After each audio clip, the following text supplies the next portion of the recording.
Good afternoon. Today I'm going to be reviewing the Benyar BY-5161M. I bought this watch from Amazon for £35. So firstly, let's look at the box that the watch comes in. It comes in this black cardboard watch box, which is protected by a cardboard sleeve.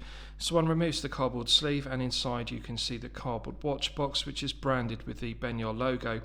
One feature I like about this cardboard watch box is the use of magnets in the lid. It has two magnets which attract each other, and that secures the flap of the lid securely, and this is a feature I haven't seen on other watch boxes and I like it. I think it's a good alternative to using a metal popper or velcro to secure the lid of the watch box. Something I'd like to see other manufacturers do, use magnets in the lid of their watch box. So when one opens the watch box, one removes a piece of foam which protects the watch from damage in transit, and the watch is well protected by this foam piece with a cutout of the shape of the watch. So despite the low price point of the watch at only £35, I think the cardboard watch box is well executed, and Benyar deserve full credit for that. So I'll talk you through the other items that you get with the watch. This is a basic owner's instruction manual, and it also details the international guarantee. This Benyar watch is covered by a 12-month international guarantee, which is very good considering the low price point of the watch. It's only £35. So although the manual is basic, it does detail the operation of the quartz movement used in the piece. One also gets a Benyar branded polishing cloth with the watch. And lastly, one also gets a thank you card. On the reverse of the thank you card is a QR code, and you can scan the QR code with your Android phone, and that will upload the details of their Shopify store. Now, interestingly, looking at the base of the QR code thank you card, it details other brands: Bezel, Pagani Design, Benyar and Naviforce. So it looks like those brands are owned by the same company, and I think it's highly probable that all those brands are produced in the same factory in China, and that was something I wasn't aware of. Pagani Design have recently rebranded. They've changed the name of their brand name to Bezel, but the watches are exactly the same as the Pagani Design versions, but I was unaware that Benyar is owned by the same company that owns Bezel. So with regards to the watch itself, this is clearly an homage to the Rolex Smurf Submariner because it has a blue sunburst dial, blue bezel, and also mirror polished center links to the oyster style bracelet. Now, the first thing I'm going to say about Benyar is this. At £35, I had very low expectations of this watch, as one would expect, and I have to say that those low expectations have been confirmed. I'm going to be straight with you. This watch is absolute excrement, and I'm simply going to say do not buy it. Now, it's a real shame because I recently reviewed a Benyar Speedmaster Homage, and I was pleasantly surprised with that watch because it was only £35, but it did actually surprise me because the quality was good, the quality control needed some improvements, but however, for £35 I thought the watch overall was a good buy. But I thought I would give this a try, this Benyar Smurf Homage, but unfortunately it's really disappointed me. So I'll run through the specification and then I'll explain what the problem with this watch is. It's a 43mm case, and due to having a quartz movement, it has a 12mm thickness. So a Submariner with an automatic movement has a 13mm thickness, and this is 1mm more slender because it has a flatter case back due to that quartz movement. So it's 12mm by 43mm diameter. It has a lug width of 20mm, as one would expect with an homage to the Submariner. It has a hardlex crystal with a Cyclops magnifier over the date complication at 3 o'clock. Now, the first thing I want to bring to your attention is the Cyclops magnifier really is negligible in terms of its performance. It doesn't actually serve any purpose in magnifying the date window, because unlike a Rolex, which magnifies the date complication by 2.5 times, this Cyclops magnifier on the hardlex crystal only magnifies the date window by 1.5 times. So it's really there for aesthetic reasons, only to make the watch look like a Submariner. It doesn't actually serve any useful purpose, so that's a disappointment. Now, the other main disappointment to this watch, which is inexcusable at any price point, is the poor bezel action. I'd like to actually show you just how poor the bezel action is, but unfortunately I cannot. And the reason for that is the bezel has actually seized up, it's locked. I can't actually rotate the bezel forward or backward, clockwise or anti-clockwise. There's play in the bezel laterally, and when I first got the watch, when I took it out of the watch box, I tried the bezel and it kept seizing up. The 120 clicks of a unidirectional bezel weren't smooth, and the resistance varied between being very loose and very tight, and then it kept seizing up, and now finally it has permanently locked up. The bezel has seized. I can't rotate it in either direction, as you can see. So that is a clear quality control issue, and it's an indication of poor build quality with the watch. And for that reason, I'm going to declare this Benyar BY-5161M as excrement. It really is inexcusable at any price point, even though this is a low tier price point piece of only £35, to have a watch which is not fit for purpose. And having a dive style watch with a rotating bezel that simply does not rotate with 120 clicks is just unacceptable and a real disappointment. Now, I was actually hoping this watch would be good value at £35, like the Benyar Speedmaster Homage that I recently reviewed. I was pleased with it, but this is a dreadful watch. Now, there's another problem with it. The execution of the oyster style bracelet is appalling. There is play in every single one of the links. The centre links are polished to a mirror finish. Now, as you'll know from my previous reviews, I'm not a fan of mirror polished centre links because they're completely impractical. They quickly become scuffed and scratched, and therefore the oyster bracelet with the mirror polished centre links looks terrible. But the problem is the actual build quality. There's actual extra articulation, there's extra play in every single one of these links. The problem is that the hole drilled through the centre link is actually too large for the pin. The pins in the bracelet links should be interference fit. They should be a tight friction fit with minimal play. But every single one of these links has play, and when you look at that overall on the bracelets, it rattles. The worst aspect of it is the poor execution of the hollow folded end links, because the end links of the bracelet rattle. There's a lot of play, there's a lot of slack in the fit between the end link of the oyster style bracelet and the hollow folded end link. So I'm just going to move the watch next to my microphone, and you can hear the rattle.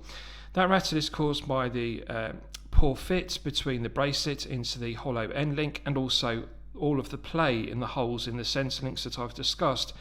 Those pins aren't interference fit, they're too loose. Simply the hole in the centre links is too large for the pin for it to be an interference fit. So it uses push pins rather than screw pins, and as I've said, the bracelet rattles and it's very poor quality. With regards to the clasp, it uses a 2-button push flip-lock clasp which is signed with the Benyar brand logo, which is laser engraved.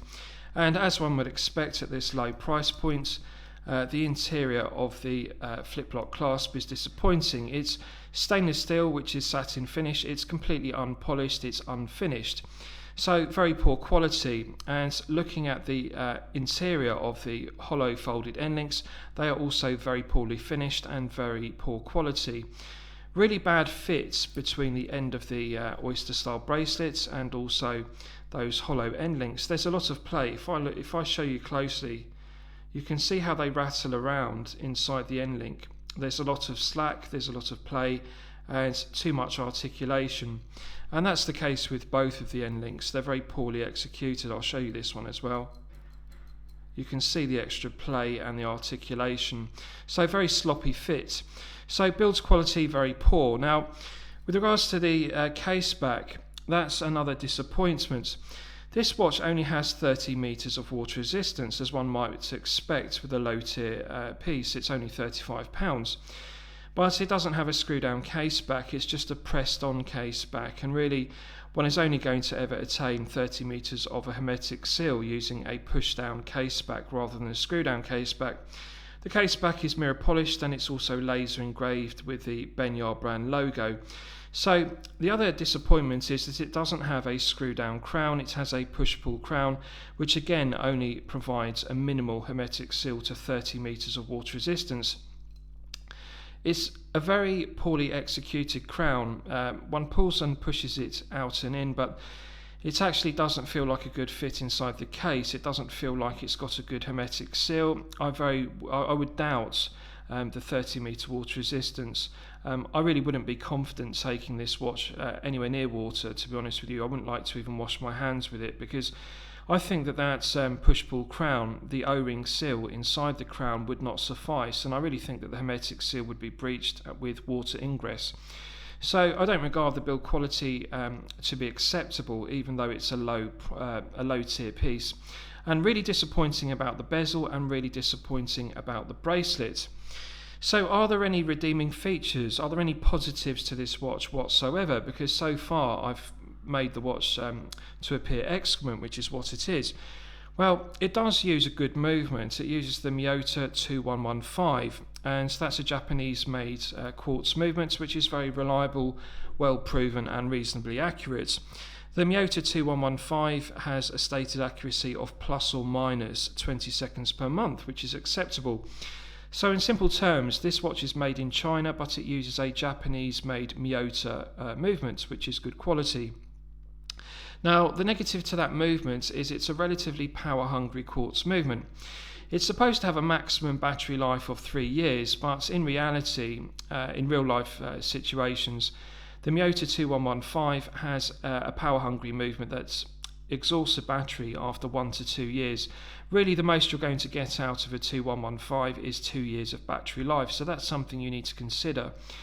But the movement is good. It's the same movement used in my Casio Joro, for example, and I do like the Miyota 2115. It is a good quality Japanese quartz movement. So I'll give you a wrist shot, and you can see how this watch looks on my 8-inch wrist. And the other thing I dislike is the execution of that 2-button push flip lock clasp is actually very poor. The flip lock itself isn't a secure tight fit on the clasp. It's actually got a lot of play in it. It feels very light, and when it clicks down, it doesn't feel secure. It actually feels like a loose fit on the clasp, so even that is poorly executed. So I'll show you how it looks. Now, I haven't sized the bracelet. This is just how the watch comes out of the box, and I'm pleased to report that it does actually fit my 8-inch wrist without removing any links. There is actually some spare room there. So it does fit as one would expect for a homage to the Rolex Submariner, although it's a 43mm, so it's 3mm larger. Now, the other thing I want to bring to your attention is the low weight of the watch. It's only 133 grams. Now, 133 grams makes me suspicious of the watch, because 43mm is a large case, and although it's a quartz pieces are always lighter than mechanical automatic watches, because quartz modules obviously weigh less than a mechanical movement. But really, one would expect this to weigh 160 to 160 grams, even though it's a quartz-powered piece, because of the large 43mm case. So that tells me, because it's only 133 grams, including the oyster bracelet, the links to this bracelet must be hollow inside. They're not solid stainless steel oyster links. Now, yes, we know that it has hollow folded end links, which will reduce the weight, and it also has a pressed metal clasp rather than a milled stainless steel clasp. So those two aspects will reduce the weight of the bracelet overall. But it's not going to reduce the weight of a 160 gram watch down to only 133 grams. Really, with a 43mm piece, I would expect more heft. I would expect 150 to 160 grams. So that is further indication that the quality of the bracelet is poor, because the links are indeed hollow rather than solid. And that would further explain that why there's so much play and extra articulation, the extra slack in those center links, because the holes have been drilled too large for those pins, as I've discussed. But bear in mind, if those center links are actually hollow, that would explain why the holes are too large, because they're drilling holes through hollow links rather than solid stainless steel links. So very poor bracelet, which rattles, very lightweight, and the piece is very light itself. It just feels very cheap, and I just dislike it. So lastly, I'll give you a lume shot, and you'll see the performance of the lume used on the watch. So just bear with me, and I'll turn out the table lamps, and then I will charge it up fully using my 100 LED UV torch.